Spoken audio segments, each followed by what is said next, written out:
Hey, this is Ed Robertson, and this is the Mountain and Prairie Podcast, where I introduce you to some of the innovative individuals who are shaping the future of the American West.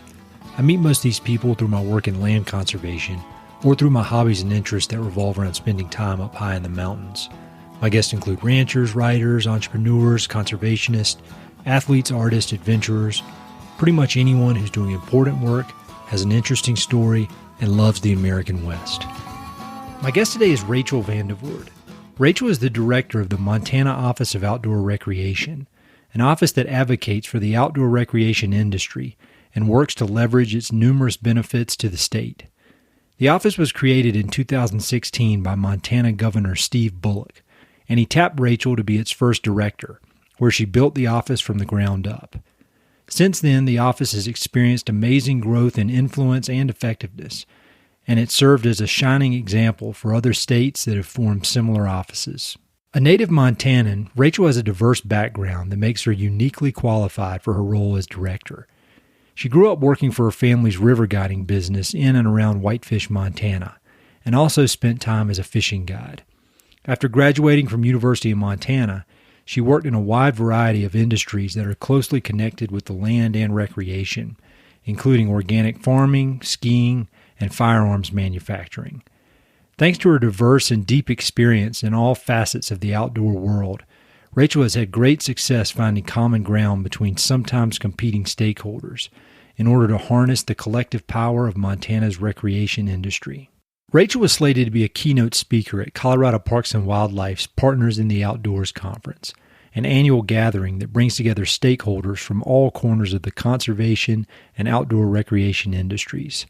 But because of the COVID pandemic, the in-person conference was transformed into a virtual conference, and Rachel's keynote speech was transformed into this episode of Mountain and Prairie. I was thrilled to have a chance to speak with Rachel because her work aligns so well with the theme of the Partners in the Outdoor Conference. Specifically, how do we find common ground and mutually beneficial solutions for balancing conservation and recreation? We covered a lot in a little over an hour, including the history of her job in the office, the staggering positive economic impacts of the outdoor industry, and ideas around funding conservation through recreation now and into the future. We also talked a lot about Rachel's eclectic background and how all of her varied experiences make her uniquely qualified for her current position. Rachel shares some thoughts on how to find common ground among competing stakeholders, the importance of understanding history in the West, and the collaborative nature of the outdoor recreation industry. Be sure to check out the episode notes for a full list of all the topics we discussed. Big thanks to Rachel for taking the time to chat, and to Colorado Parks and Wildlife for partnering with Mountain and Prairie for this series of podcasts. If you have a chance, visit the Partners in the Outdoors website for all the conference content. There's quite a lineup of virtual courses and learning opportunities. But in the meantime, enjoy this educational episode with Rachel VandeVoort. So maybe the best way we could start out is if you could just give us an overview of the Montana Office of Outdoor Recreation and kind of the history of the office and what you guys do. Yeah, absolutely. So the Montana Office of Outdoor Recreation was created in 2016 by Governor Steve Bullock. He was running for his second term reelection, and Governor Bullock is a huge public lands advocate and supporter. And so this was part of a big public lands platform that he was running on. He's always been, a huge advocate of all of this, but really taking it up a notch in his next, term. And so the Office of Outdoor Recreation, as it was created in Montana, so it was created when he was reelected, he created it. Montana was the fourth state to create an Office of Outdoor Recreation. The first was Governor Herbert in Utah, and then it moved on to Colorado, then it moved on to Washington, and then Montana. So Montana was the fourth, and very quickly thereafter, there became 8 states. And just for frame of reference, in the last 3 years since my office was created, there is now 17 offices of outdoor recreation across the United States. And the quickest way for me to kind of draw a parallel and kind of put it into perspective and help people consume it really quickly and understand it is talking about other segments of the economy that are really important to states, because the Office of Outdoor Recreation, or you'll hear it, the Office of Outdoor Recreation Industry, depending on what states call it, it's really highlighting that the Office of Outdoor Recreation is looking out for, an advocate for, and working for the best interest of the outdoor recreation economy on the whole. Mm-hmm. So to draw a parallel to that is, turn of the century, soon thereafter, states decided, agriculture is a huge, huge economic part and important part of their states' economies. And so oftentimes you would see a Department of Agriculture, Department of Livestock, things of that nature. And this is very similar to that, looking out for the best interests of recreation. And, every different department, different segment of state government, everybody does their little piece. They work in outdoor recreation in some way, shape, or form. Mm-hmm. The Office of Outdoor Recreation in Montana is housed in the governor's office. So I'm part of the governor's office of economic development. And so it's my job to look at everything only through that lens of outdoor recreation and figure out what are we doing right? How can we, add multipliers on that? How can we help each other be, do even better, to be better, or where are we going wrong? Are there things that we can eliminate to help this segment of the economy grow, et cetera? And, the impetus really of the Offices of Outdoor Recreation, and I can look back and actually in the SCORP, the Statewide Comprehensive Outdoor Recreation Plan in Montana, 8, even 10, years ago, or I can look in like Main Street, Montana, which were economic surveys and plans that were implemented in Montana over the last, 10, 15 years. Mm-hmm. The Office of Outdoor Recreation was very much articulated. It was said it was needed. It was desired by, the citizens of the state, the businesses of the state, but it wasn't articulated in so many words. And it's really, the industry trade groups. So whether it's Outdoor Industry Association, National Shooting Sports Foundation, a lot of those groups over the years, really understood, like, look, we are a huge part of this U.S. economy. All of us out recreating, having fun, enjoying ourselves, being well. It's now actually an economic powerhouse. And so they would get economic surveys together. They would do, data collection and figure out, what segment of consumer spending on the national level was contributed to outdoor recreation. And those organizations got better and better and better at that. And people really started to pay attention. 2016, I believe, is when the REC Act was passed on the national level. Mm-hmm. And it was basically saying, look, you guys calculate the GDP of almost every other segment of the U.S. economy as a sub-account, as they're termed, of the GDP. And we really want you to do that for outdoor recreation. We really want to figure out, like, what are we looking at here? That way, when we're talking with policymakers, we're talking to elected officials, the people that are making the decisions and, affecting our outdoor recreation economy, the direct industry, the infrastructure that supports that, and we can talk about infrastructure later, we have the right information and data. And so it came out, I believe it was Valentine's Day of 2018. Mm-hmm. We finally got that data from the U.S. Bureau of Economic Analysis that outdoor recreation is actually 2.2% of the United States GDP. Wow. That's enormous. That's crazy. And so, yeah. And the way I talk about the recreation economy is you've got that really direct industry. So you've got the people who are manufacturing the gear, mm-hmm. the people that are manufacturing the goods, and then you've got the people that are manufacturing experiences. You're utilizing all of our, open spaces, public lands, public waters, and oftentimes private, depending on what state you're in and area you're in. But they're the people that are out manufacturing experiences based around recreation. And then you've got that broader economy that's linked to that, all of the service that's, and amenities that are driven around that. Mm-hmm.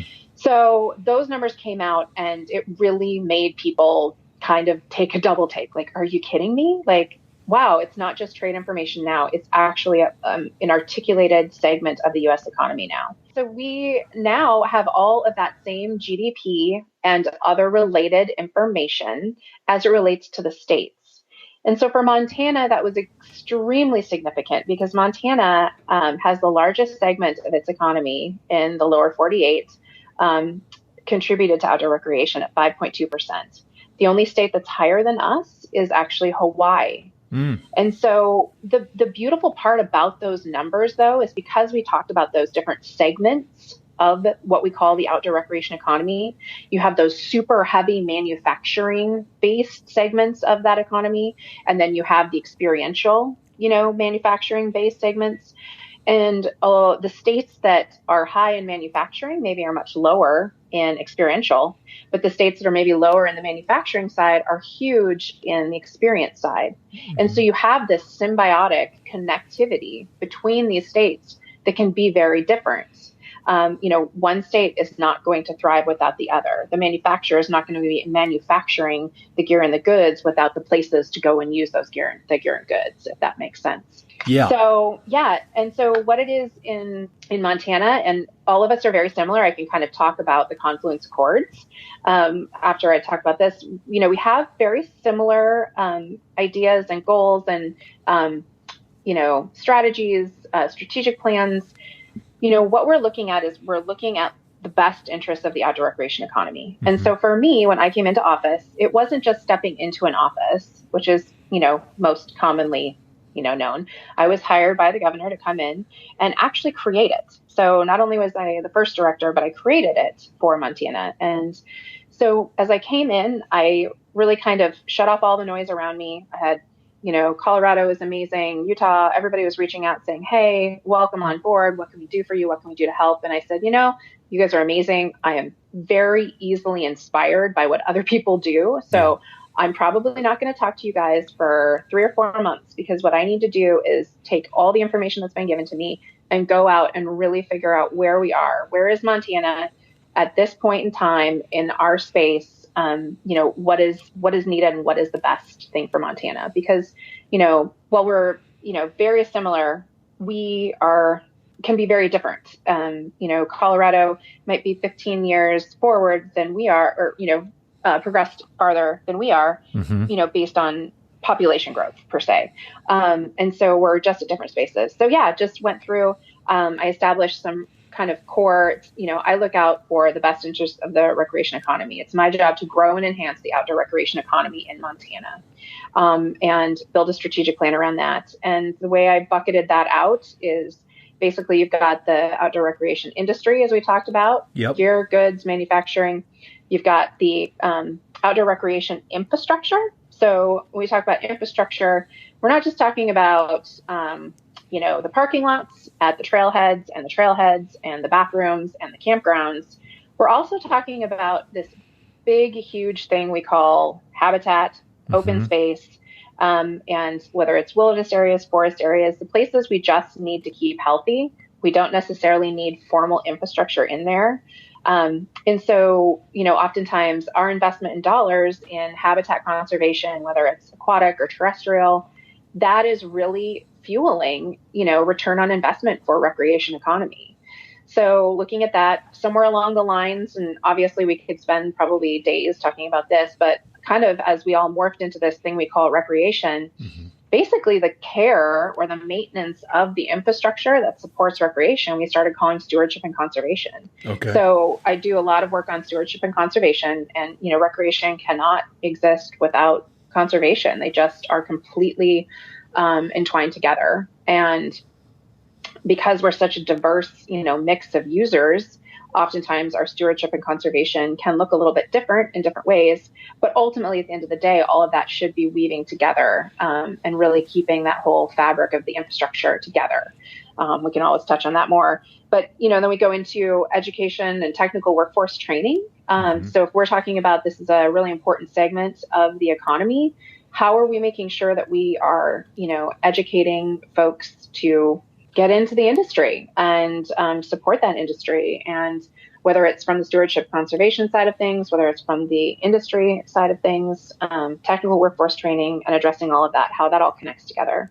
And then also the health and well-being of individuals and communities as it relates to recreation. And that's something that's been, really on the front lobe of everyone's brains. It's funny how we went from, really focusing on that economic conversation and talking about the dollars and the cents, and very quickly showing that this recreation economy, no matter how you look at it, no matter what angle you slice it at, it's good. it's good upon layer of good upon layer of good, because this recreation, whether it's providing economic diversification for communities, or it's actually providing this space to go and recreate for the physical and mental health of its citizens, there's just this layered goodness. And that's what's been so amazing, to come in and form this office and have these big conversations talking about the economic benefits, really being an advocate, creating a space and a place and a priority for conversations on topics that maybe haven't received that priority before. And so it brings together people from every walk of life, from every political affiliation, from every nook and cranny and corner. It brings us together to have conversations around the things that we love and we're passionate about. Like you get, 10 fly fishermen in a room together, and you're going to find an eclectic mix of people, right? Sure. And so we're able to come in and have conversations about these things that we care about, in ways that we maybe haven't been able to before. That's great. And there's so much in there I want to dig into. And one of the things that stuck out in everything you were just saying is how you decided when you were charged with creating this office that you wanted to do it almost in a vacuum, like without being influenced by what other states that may be they're in other positions, they have other needs and other challenges, other opportunities, and you want to do it just for Montana.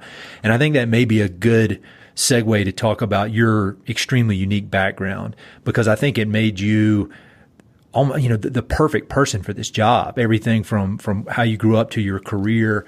So could you talk a little bit about what you were doing, or what you had done in your career prior to coming into this role? Because it seems like you have this very, very unique, varied skill set and experience set that allowed you to kind of see all the different stakeholders and be one of all the different stakeholders. Yeah, it's kind of funny. I mean, I guess you don't really think about it as are forming your passions and your hobbies and your obsessions. Yeah. That, this diverse, like being that person that just has so many interests, and how that can really play into now, what we've got going on.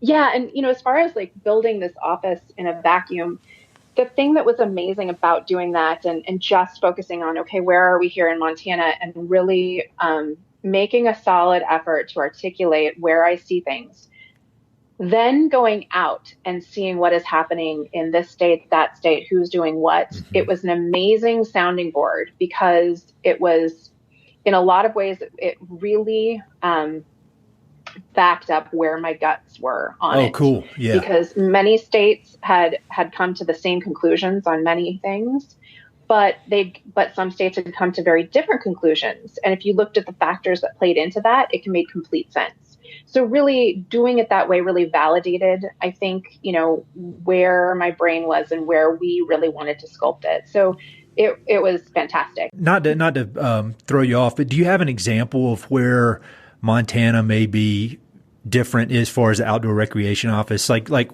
what's a really stark difference between Montana's office and Colorado's office that you can think of, if you can?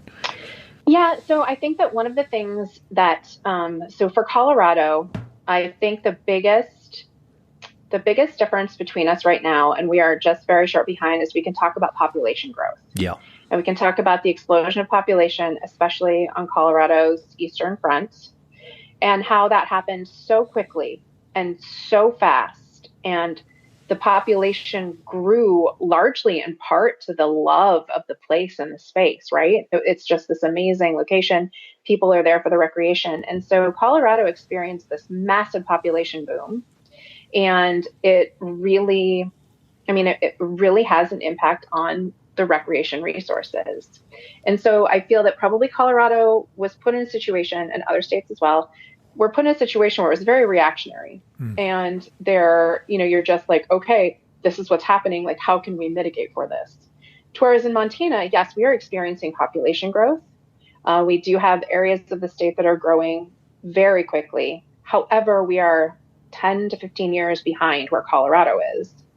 So I'm looking at that as very much an opportunity to be like, where can we have those proactive conversations? Where can we lay that proactive foundation and that proactive structure to support that and help us tackle that as it's coming proactively, while, rather than reactionary, if that makes sense. That makes perfect sense. Yeah. And I'm not saying, you talk to any of us locals and it's like, God, there's so many people. Oh, they're everywhere. They're everywhere. And it's just like, well, okay.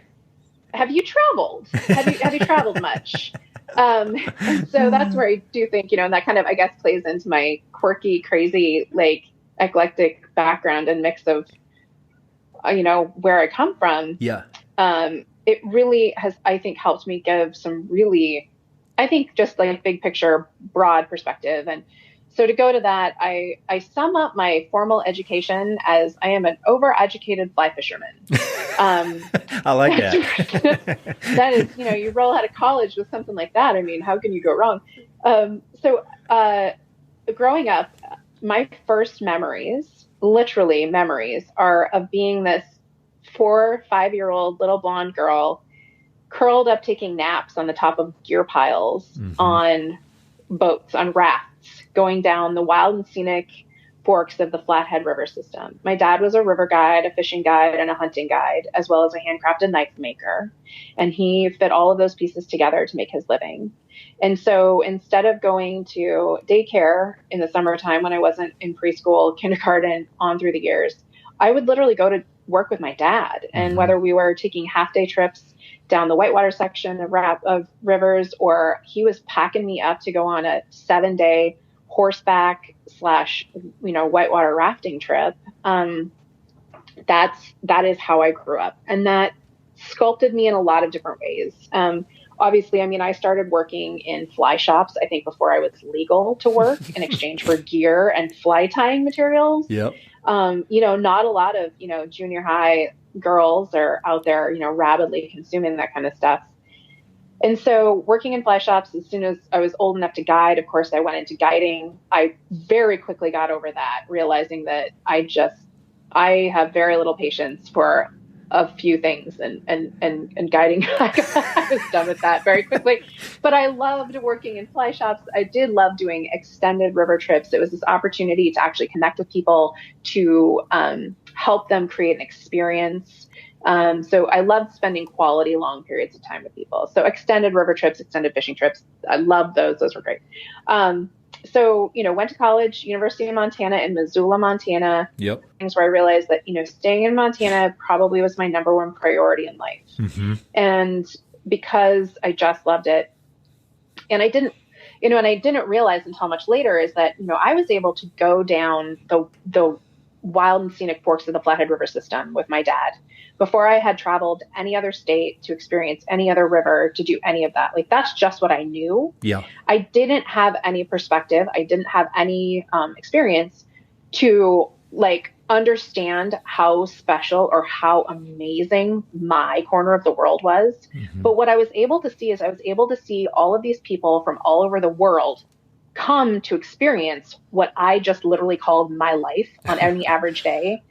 And it would, even just 3 hours floating down the whitewater section of the Middle Fork of the Flathead literally change people's lives. Oh, yeah. And it gives them, so I just knew I have no idea where the heck they come from, but clearly I've got it way better. Kind of one of those things. Like, I don't really know what you do or where you come from, but I totally see that I've got it made.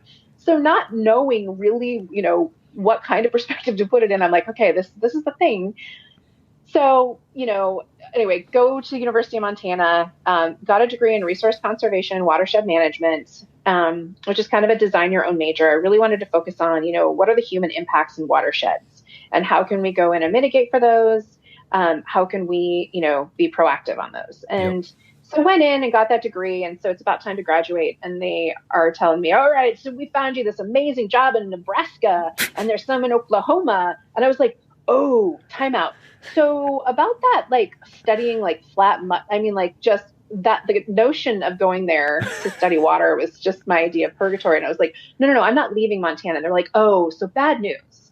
Everybody wants to do this work in Montana, and you need to leave the state, and you'll need to work part-time for 7 years. And then you'll come back, and maybe you'll get a part-time job, and then you'll work your way up in seniority and all this stuff. And I just was like, wow, nope. Again, graduating from college, my number one priority is being in Montana. I was like, well, I guess that's not going to work out. I kind of looked around for jobs in the state. They were right. They didn't lie to me. Super hard, super competitive, just out of the gates to just get a position and I'd worked seasonally for years. I'm like, okay, I'm over that. I just need a job. I need a paycheck. I need to like not live out of the, the back end of my Jetta TDI, like a dirt bag, a river dirt bag. But I feel like everybody like everybody that you talk to in the outdoor rec industry, or like most of the offices of outdoor recreation, all of the directors have either been a dirtbag river guide or a lifty at a ski resort. Like those are like for sure like criteria. You're right. No, you're right. It's like a rite of passage, No, you're completely right. So I actually went to work. I actually went to work at an organic food distribution company. It was called Access Organics, and it was this woman who started a company, and she was very passionate about organic produce. And so she was focusing on how do we get organic produce from the farmer's field to the table in as few steps as possible. And she really came out of Santa Cruz, California during that, like the infancy of the organic food movement. Yep. And so she created basically a grower representative company to help them get their product out quicker. And it was right when Whole Foods was booming. I remember coming to Boulder, Colorado to visit Wild Oats. Oh, really? So if anybody in Colorado is like remembering the Wild Oats thing, and then Whole Foods took it over. So that's like my time. And I was, traveling to organic farms, even in Colorado, actually up by Fort Collins. We repped farms up there. And so got this like crash course in like things I never knew how to palletize zucchini, right? To put it on a truck. It's not something that I had imagined as I was studying fisheries and entomology. But that's what I did to make a living. And so as I was doing the sales work in Whitefish, Montana, because Whitefish, Montana, as it says on all my Yeti coolers, I have this sticker and it says, "My life is better than your vacation." It's super pretentious and I'm super snotty about it. And I will tell anybody that all the time. So I'm living in Whitefish, and all of a sudden this gal comes to me, and we had gone to school together, and she's like, "Hey, we heard that you're doing sales and marketing for this organic produce company." I was like, yeah, it's pretty cool. I've been doing it for like 3.5 years. And she said, well, so Big Mountain Ski Resort, or now Whitefish Mountain Resort. It's actually like, I want to say it's still like the 13th, 14th largest ski resort in North America. It's huge just for one resort, right? Mm-hmm. And it's literally in our backyard. I'm looking at it right now as we speak out my den window. Wow. And they came to me, they're like, well, hey, we're looking for a regional sales manager. And you would basically, and so I'm in my mid-20s, and they said, hey, we would need you to travel the U.S., partying, wining and dining, and selling the mountain. And so you would be golfing and skiing all the time. And then you would like host groups coming to Big Mountain to ski. And you would have a ski in, ski out office. And you'd be required to the CEO requires you to ski a certain amount of vertical every year. And it was like you kind of like scratch your head. You're like, It's like, is this a joke? I think I could, and it was a raise to boot. And I'm like, what? I think I could do this. And so, so through my mid-20s, I was in the ski industry. It's super great. Still have great friends, from all those travels, but was able to, that was when I had obviously traveled for the produce industry, and then started traveling for the ski industry, seeing, all over North America and all the resorts and doing all of that. So again, collecting all of this different data, right? And understanding like Colorado versus Utah and Tahoe and, all of the different areas, and understanding the nuances of the ski industry and, I'd been in the fly fishing industry and the rafting industry, and just slowly going forward. And about that time, my then husband and I decided, okay, time to have kids. I had 2 beautiful baby boys, stayed at home with them for about 2.5 years. And about that time, it was like, all right, time to, go back into the real world, unfortunately, find another job. But, I really got to sit down and scratch my head and be like, okay, what's my next move? And I was at a Rocky Mountain Elk Foundation banquet, drinking too much wine with my family. And I turned around and I saw my buddies that worked for a company called Kimber Manufacturing. And that's a firearms manufacturer, one of the largest in the U.S. And their sales and marketing office was located in Kalispell. And one of my good friends worked for them. And I looked back and I'm like, wait a minute, guns? I love guns. I grew up hunting, avid hunter. I was a competitive rifle shooter. I'm like, I could sell guns. This sounds amazing. So, I went tonight, talked to them, and they're like, well, no one ever quits here. This is an amazing job. It pays very well. And, no one's ever going to quit. I'm like, okay, well, here's my resume and give me a call. Well, all of a sudden, 3 months later, here comes a call from Kimber. Hey, one of our guys is leaving to run the family farm. So I was one of like 120 applicants for a sales position starting out at Kimber.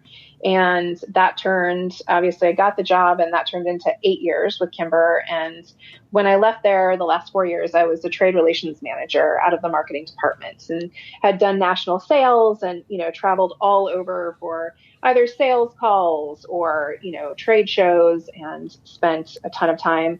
And then when I was in trade relations, that was working with, all of your publications, all of your media, creation of content.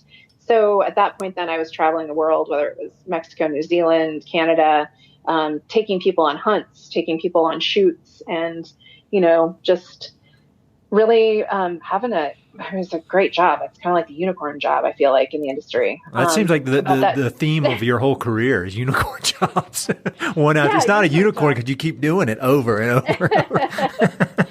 So, yeah, and I love, that job, and the people I worked with in the shooting industry and the firearms industry were just a remarkable group of people. It was like family. But that was about the time that all of a sudden, Governor Bullock, announced in the paper, hey, I'm going to start this Office of Outdoor Recreation. And I'm not a political person. I don't really follow government. It's not really my thing. But, reading in the paper something about government, and I got excited about it. I was like, that sounds amazing. I don't even know what that means. And that sounds amazing. And, so about the time I said that out loud, one person said one thing to a person, and that person said another thing. And pretty soon all I knew, my name had been thrown in for the director's position. And so when the governor comes and says, hey, I'd be interested in having you start this office and directing this office for me, I just couldn't pass up the opportunity. I really look at this as it's been a great opportunity, and my opportunity to try and give back and try and lay a foundation for more goodness for the state, and enable even my children to have, a great, amazing career in outdoor recreation like I've had. Yep. So it's been an awesome experience being able to work really hard and try and give back to the state. And, as you can tell, I'm a little bit rabid about my state. I love Montana a lot. I've been told I'm embedded like a tick, and I'll take that as a compliment. So yeah, it's good. That's great. When you think about, all the different jobs you've had, it seems like one of the common themes, even though it goes everything from organic farms to firearms, is this ability to go out and communicate with people and talk with people and find common ground with people, whether you're marketing or whether, trade relations, whatever. When you look back at your childhood, spending time on these boats with, in close quarters with people that are from all over the country, do you think that kind of getting, almost like forced to be in front and be around all these people that are different than you, do you think that created this skill you have of being able to connect with a large group of people? Yeah, there's no way it couldn't have. It has to, because it demonstrated to me, and I think that it wasn't, I'm sure, even conscious. Sure. I think it was even subconscious in the fact that I have nothing in common on the surface with any of these people I'm around. We would never even stop in a restaurant to compliment each other on a nice shirt. However, you put these two crazy different people into a space or a place that is so amazing and so special, and in like a place like Glacier Park and the wild and scenic river system that surrounds it, and you put those two people together, and it breaks down everything that is different about you, mm-hmm. and everything that you have in common just bubbles out, and you share information, and you learn how to. I think that was where it helped me develop ways to tell stories and to very quickly find ways to connect with people and find those really foundational, rudimentary characteristics and qualities that are within all of us that we can really connect to very quickly. So yeah, I have no doubt that absolutely sculpted everything. And, what's been key in all of these, you look at the kind of pretty diverse, all of my experiences. I have too many hobbies. People walk into my garage, which doesn't even hold a car. It can only hold, it's supposed to hold 2 cars, and it only holds gear. And like, it's dripping from the ceilings, and like that's the important stuff, like to go and have the experiences. But, it is understanding that all those different, whether it's ski industry, whether it's guns, whether it's fly fishing, whether it's rafting, is we're all a part of the same thing, and we all rely on the same thing to do what we're doing. And so when you can break it down into the basic nuts and bolts, so whether it's, it's not just and this is where, the Office of Outdoor Recreation, we have to elevate that conversation off the ground. You got to elevate this conversation to either 10,000 feet or 20,000 feet or 30,000 feet. Because, if you get out of the, hey, I'm a rafter and I care about this little piece of water here. Hey, I'm a mountain climber and I care about this cliff over here. Hey, I'm a skier and I care about this slope over here. Right? We can go on and on and on. Yep. You elevate that conversation. And what we're talking about is we're talking about the infrastructure, the fabric with which we do these things that we love. And there are common threats and there are common goodness, for lack of a better thing to say, the common goods, right? There's that impact those. And so if we can elevate that conversation and really look at this from one big community, that is where we can have an impact that affects us in a positive way, all of us in a positive way, because we all have this outdoor recreation infrastructure, these trailheads, these trails, these rivers, this open space, these mountains, these wilderness areas. We have all of these things in common that we rely on and that are very important to what we do. So how do you do that, like on a practical level? I mean, that makes perfect sense to me, and I agree with it. And I think if you talk to pretty much anybody who recreates outdoors, they would completely agree with that. But we're all human, and we can all kind of get stuck in our little bubble. And it's funny because within the outdoor recreation world, there can be little, competing interests. Like mountain bikers may not get along with, I don't know, just hikers because of the use of the trails, or somebody from the Audubon Society may not get along with the bird hunter. And I mean, I feel like we've seen a lot of that go away as the public lands have become threatened and people have realized what's at stake, and they've had to drop their own little storylines. But like practically, if you're in a meeting with competing stakeholders who may not be able to see from that 30,000 foot level, they're still down on the ground.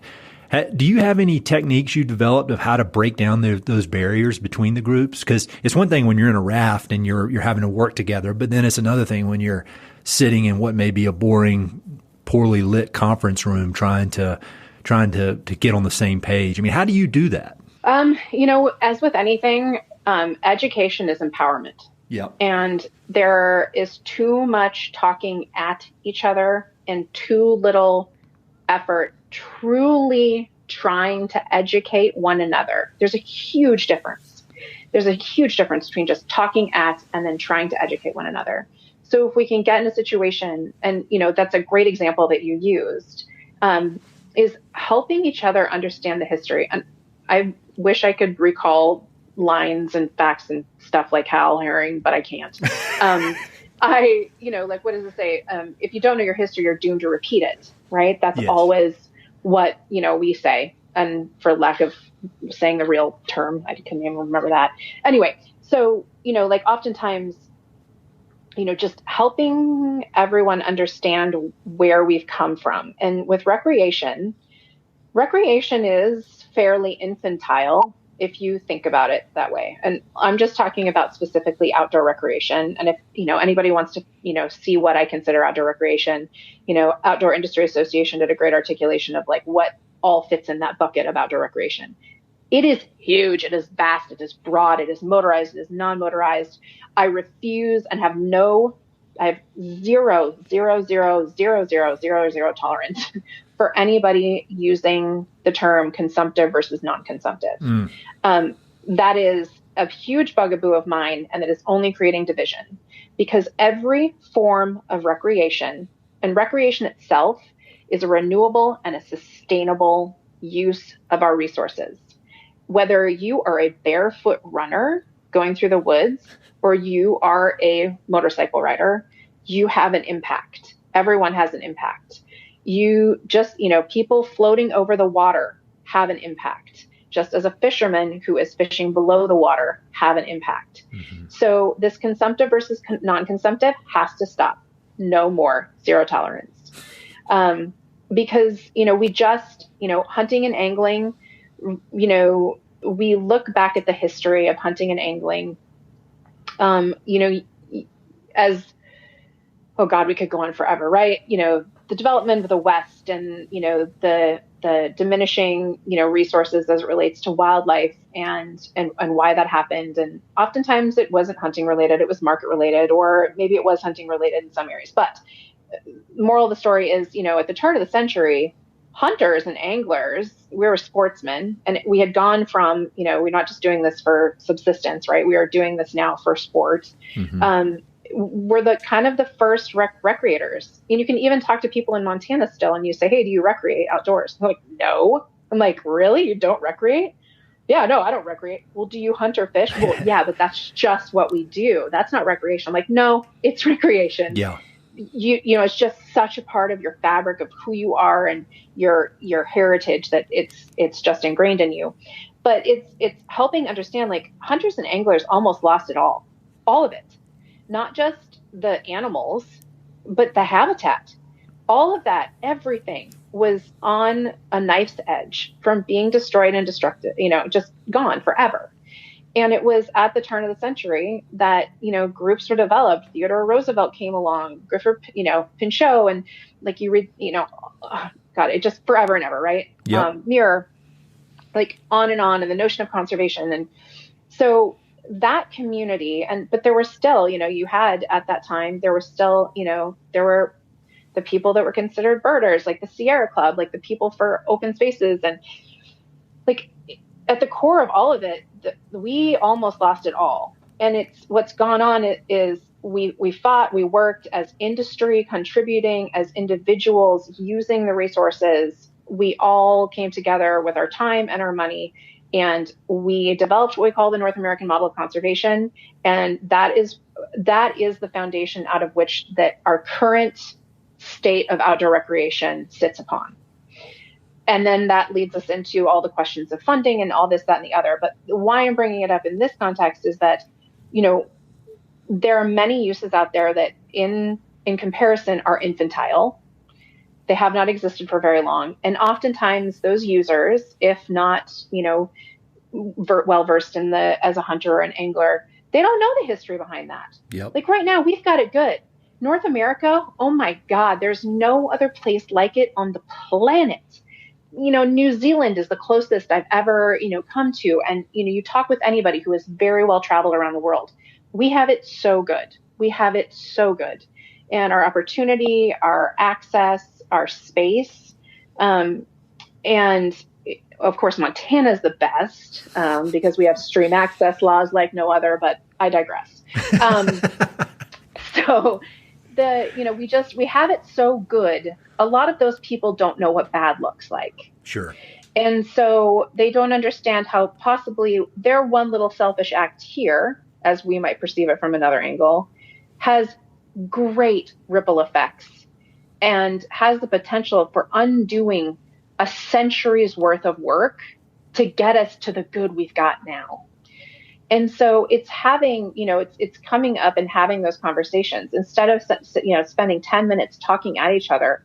Let's go have coffee. Hey, there's this great history that I'd love to show you.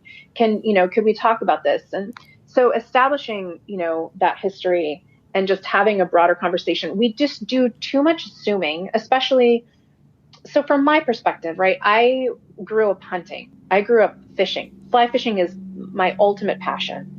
I'm embedded into it. I've worked in, not only did I grow up being a hunter and have always hunted, I was in the firearms industry. Yep. And so many of the things that we from the hunting and angling community or, fish and game agencies per se that are now managing recreation for everyone, not just the people who are out big game hunting, as it was at one point in our, in time.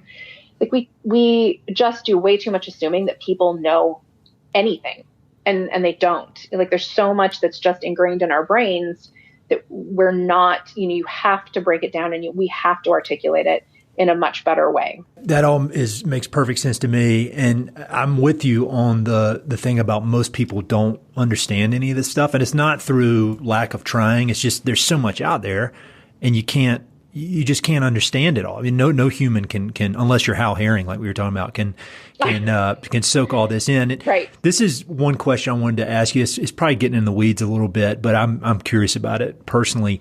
I had Mark Kenyon on here, who wrote a great book called That Wild Country, kind of an overview of public lands. And one of the things he writes about in a very easy to understand way is the Pittman-Robertson Act.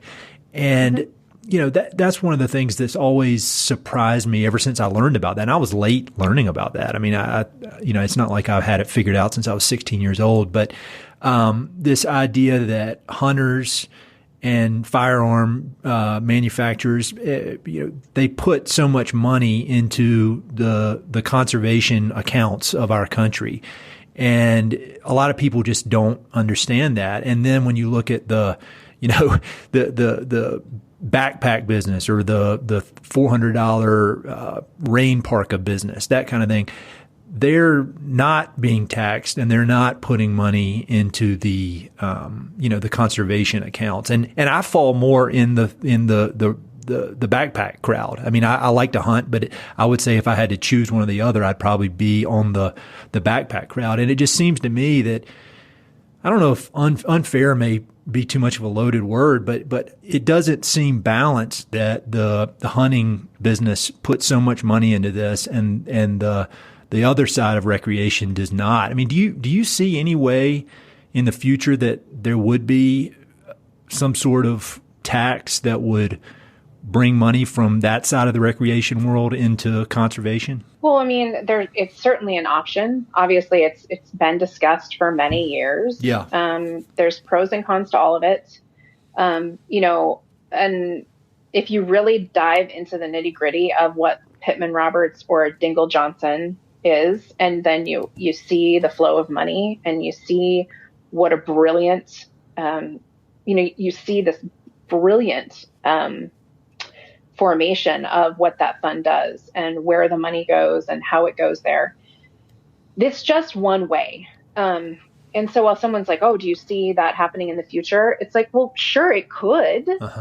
But just because that has been the way it's been done, doesn't mean that has to be the way it goes forward. It is just one option. And it's, I forget who I stole it from, but, everybody always says, oh, is that the silver bullet? Is that the silver bullet?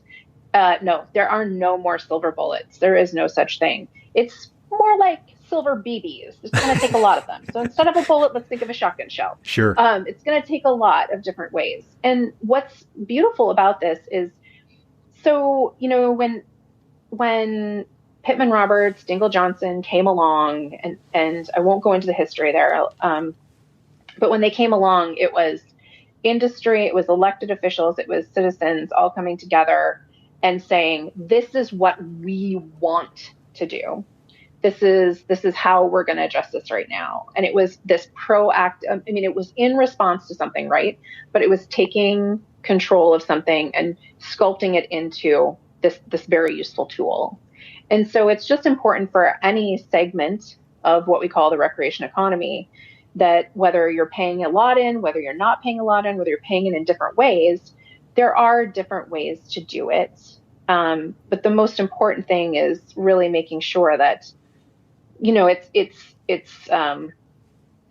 think that the being proactive, I guess the best thing to say is being proactive and being a participating member of sculpting what it is and how it's addressing what's important to you and your segments. That's the key. Because that's where everybody can get behind it. And, it's not that other segments don't do their share. They do some of it. It's just obviously the the monumental amount that the firearms industry pays into, let's say, into the system. It does. It's huge. And you can't argue with that. But yeah, I do see that in the future. I'm sure we're going to see lots of different creative ways to come in and help support this. And another thing, it's not, yes, we see this way that industry is paid into the system. We see the way that the individual user, whether it's tags and license fees and conservation fees. But it's also important for us to understand, look, we're talking about recreation as part of our U.S. economy. Mm-hmm. Every single one of these businesses, every single one of these people, we pay taxes. And those taxes go into the federal government. And we do need to be conscientious and diligent to help those elected officials understand, like, look, this is an important part of our industry. We have very unique infrastructure that we rely on. We're talking about 2.2% of GDP in the U.S. This is nothing to laugh at. Mm-hmm. And so we do expect a significant amount of our tax dollars reinvested into that infrastructure, just as we would expect bridges to be kept up, just as we would expect highways to be kept up. It's all a part of the fabric that is the economy. And so while the investment, a dollar invested in our infrastructure looks very different to paving a road, probably the return on investment is pretty significant, right? Yes. So that's just, private industry's part is just a piece of this. Like I said, it's not a silver bullet. There are many pieces.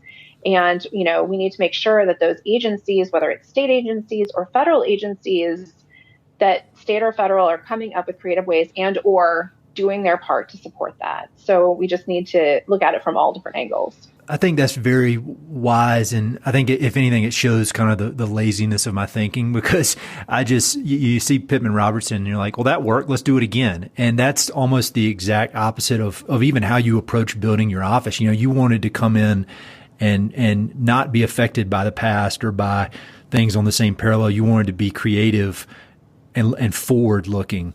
And so, I think it's probably always tempting to just try to repeat something that worked in the past, but that was a long time ago, and there probably are better ways to go about it than that, as much of a success as it's been.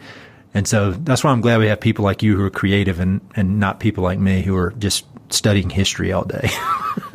Well, and also, but there's no reason to recreate the wheel, though, if something does work, right? We just need to be open to everything. And, it's not a one size fits all for everyone all the time.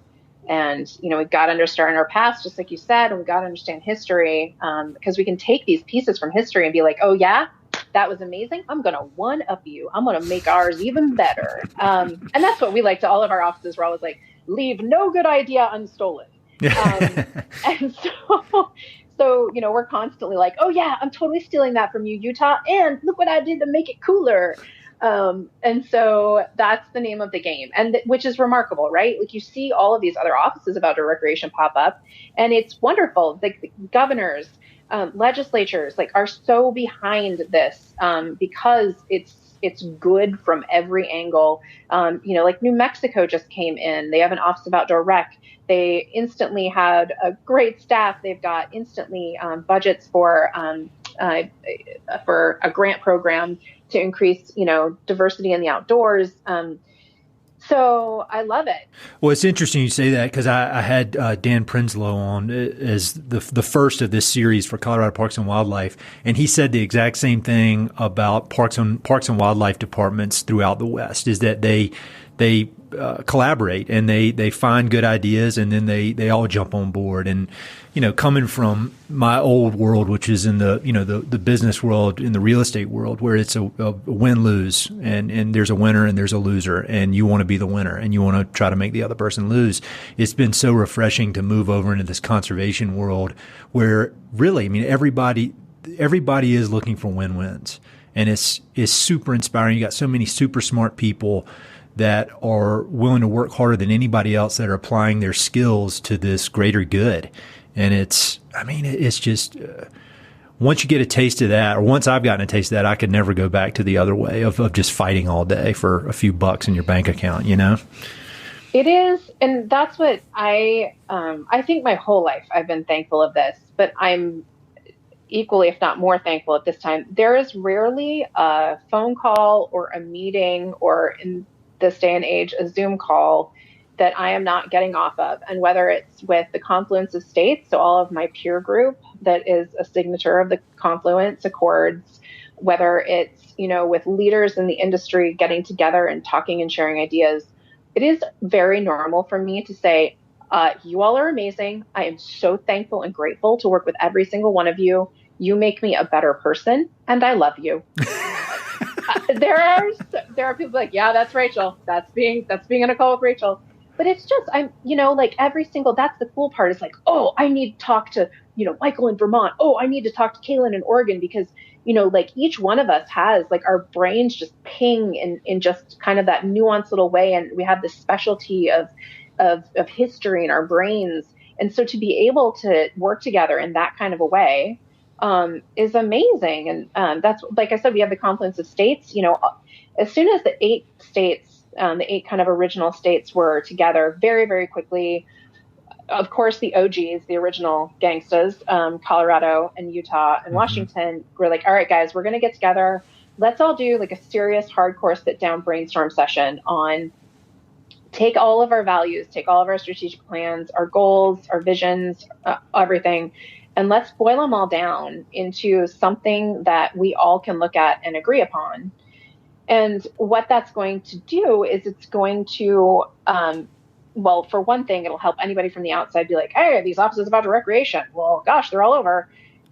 What kind of things do these offices about recreation do? Yep. And so they can read the Confluence Accords and be like, oh, pretty much all the offices about recreation do this and care about this.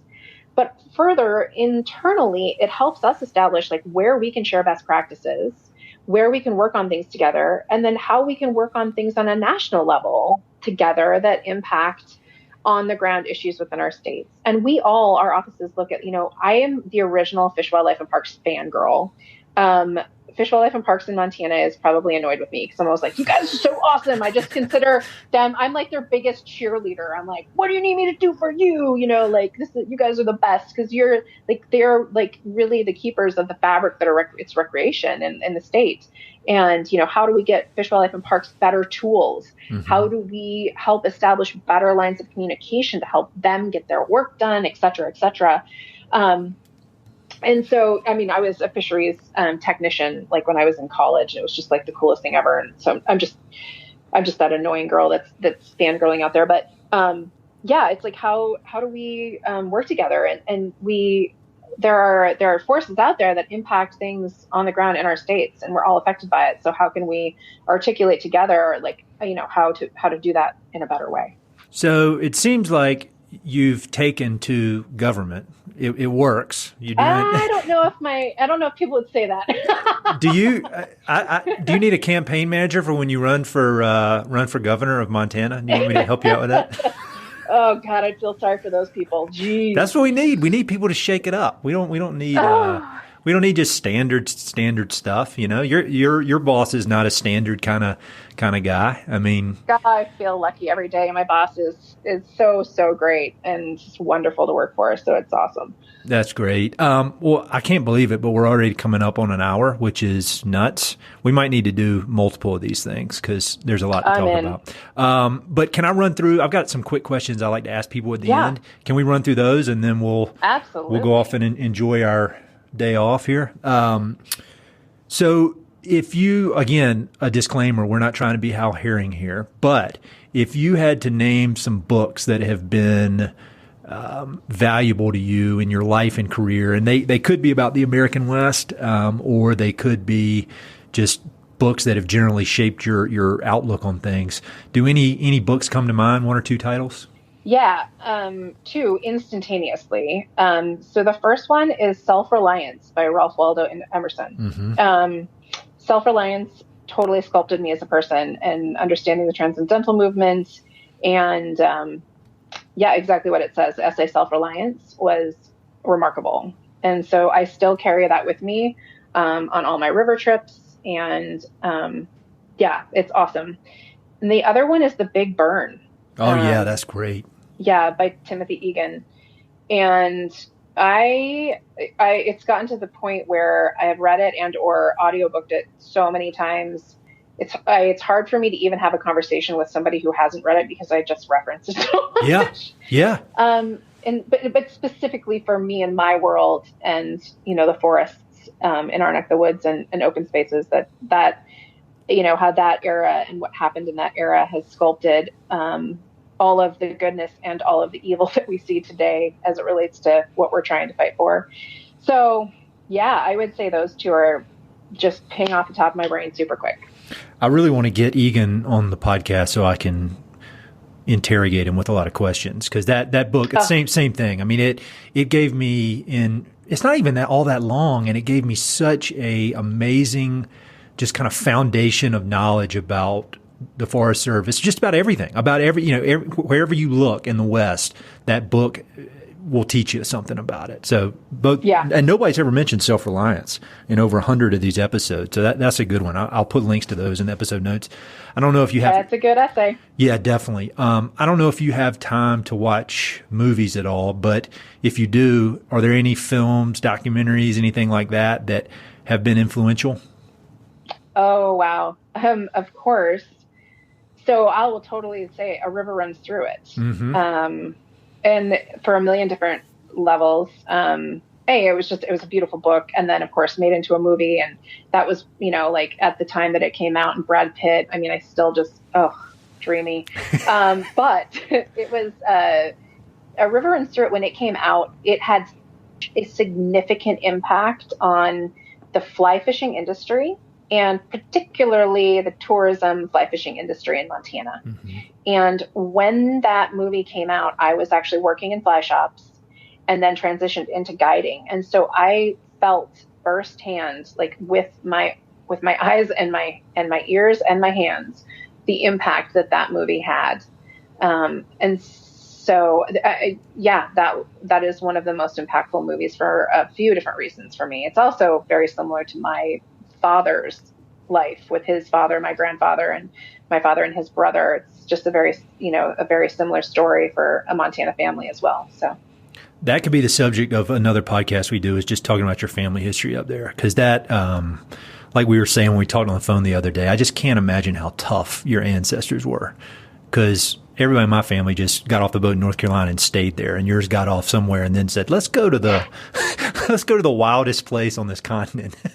Yeah, and it is the cool part. And that's where, not only do I have a diverse, career and interest and background as my family history. I come from ranchers, I come from miners, I come from timbermen, and that is the story of the West. And we came and we've used our resources in certain ways. And you see this diversification, not a complete shift by any means, but just a diversification into now this recreation economy on top of it. And I've seen that shift in the generations of my family while they're alive. Mm. I've seen my community of Whitefish, Montana transition from a timber, railroad town to a recreation town. And so to see that in my lifetime and with my own eyes is really a remarkable thing. And to see it, the slow, gradual diversification, as we progress forward is really remarkable. So last question, if you had to leave people with just some words of wisdom, or if you had kind of a request of everybody who listens to this podcast, and it's people from all over the place. I mean, it's crazy, but people from all over the world who have a soft spot in their heart for the American West, knowing everything from your family history to your current career. Do you have any kind of parting words you'd like to share? We're just we humans are selfish, very selfish people. We're rabid and passionate and obsessive about the things that, make us feel good, and the places that we feel good, and the things that make us feel good. And so, especially for someone that, I certainly, sure. I mean, my family was from here. There were people there, Native American cultures, like everyone was here. There are a lot of people here before us. And this is an amazing way of life. This is an amazing place to be and to live. And a lot of people, and you and I have talked about this before, is, it's like, oh, do you get frustrated that, people are moving in, or that people, want to come there, and there's more people, and there's people using, and there's people out fishing where you like to fish, and there's people out hunting where you like to hunt. And, there are a lot worse problems to have than a lot of people caring about and loving the things that you love too. Because the worst thing that could happen is that people don't give a crap about what you love and Sure. what you care about. And so, that if we're going to have problems, that's a good problem to have. The more people that love it, the more people are perhaps to take care of it. And do I think that we're there? Nope. I don't think that we're all there yet, but there's a great foundation to work forward from. And, like we say, like, it's like, do you get tired of these people moving to Montana? And it's like, no, to be a Montanan, it's not about being born here. It's not about being from here. It's a state of mind. It's not a length of time. It's nothing like that. You could live here for 2 weeks and you were born a Montanan from wherever you came from. Or you could be here for 20 years and no, you don't have that spirit. This is really not in you. That's not the true spirit of what being a Montanan is. And so, yeah, I would just say, be kind, give each other grace, Sure. And just do our best to try and work together. Inspiring stuff. I'm glad to know you, and I'm just really inspired by the work you're doing, and it's awesome today, and I can't wait to see what you're going to be doing 5 years from now, 10 years from now, 20 years from now. It's going to be, I'm glad to get in on the ground floor, because I think you're going to be going big places. So thank you for taking the time to do this. This is really, really great. Thank you for having me, and for talking about all of this amazing stuff, and, highlighting this. I think it's just, it's the beginning of this amazing wave of just all that is good and awesome, coming down the tracks for recreation and all the things we care about. Hey, it's Ed again. Thanks so much for listening to the podcast, and thanks for listening to that particular episode. I hope you enjoyed it. Before you go, I've got 3 quick things. Number 1, if you like the podcast, please do me a huge favor. Either pass it along to a friend who may be interested, share it on your social media, or go to iTunes and give it a 5-star review. All those things would mean a lot to me, and they would really help to spread the word about the podcast. Number 2, if you've listened to many of these episodes, you know that I love reading and I love talking about books. Every other month, I send out a quick email with a few books that I've recently read and highly recommend. The subjects are varied, but they're pretty much all nonfiction with an emphasis on history, biographies, adventure narratives, and topics related to the American West. There are no sales pitches for ranches, no spam, no other kind of nonsense, just books. So if you'd like to sign up for the list, head to Mountain and Prairie/reading, or just go to Mountain and Prairie and there's a massive tab at the top that says book recommendations. Click on it. There are a ton of good books that I've read. Some of the old email lists are on there. You can go crazy. There are a lot of books. And finally, if you know anyone I should interview for the podcast, please don't hesitate to reach out and let me know. All my contact info is at mountainandprairie.com, and I'm on all the social media stuff, Facebook, Twitter, Instagram, blah, blah, blah. So feel free to reach out. I'd love to have some recommendations and suggestions of interesting people I should meet. All right, that's it. Thanks for listening. Talk to you soon.